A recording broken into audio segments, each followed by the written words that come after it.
Hello, Mr. Geiselhardt here, and we're going to take a look at the target packet for Unit 2, specifically number 9. This question is really based on the fact from the previous question, number 8, that when you have an isosceles triangle, the two angles opposite the congruent sides are congruent. And so in this diagram, what I'm going to do is look at the information that was given to us up here. I have that BD is congruent to OC and CD. So that means that these three sides here are congruent to each other. If I want to look at a triangle BCD, that is an isosceles triangle, which means that this angle here has to be 43 degrees. The next thing I'm going to take a look at is it says that AB is parallel to OD. So it says that this line is parallel to that one. Because this is a right angle, I know this is a right angle because those are corresponding angles. And if you have one right angle when two lines intersect, they are all right angles. So now if I want to find the measure of, let's say, angle OC, well, let's find COD first. And I'm going to do that by finding the missing angle right here. To find this angle, I'm going to take 90 degrees, because that's this angle right here, plus 43 degrees, that's this angle, and when I do that, I'm going to get 133.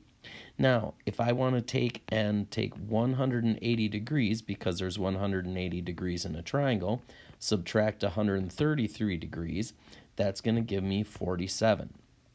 So that means that this angle in here is 47 degrees.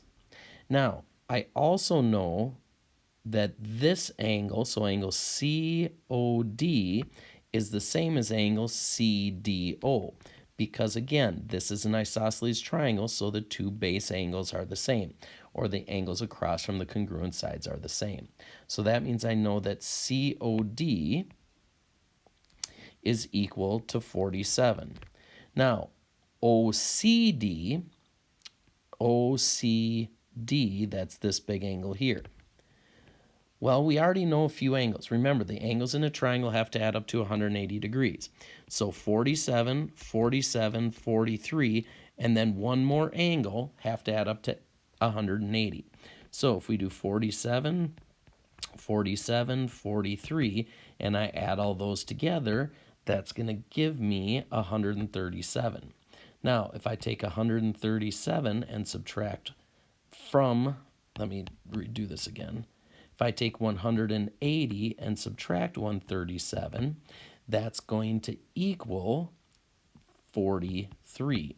So that means that this angle in here is 43 also.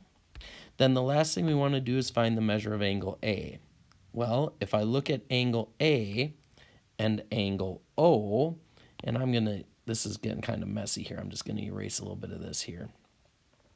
So if I look at angle A and angle O, since these lines are parallel, those are corresponding angles, and corresponding angles are congruent.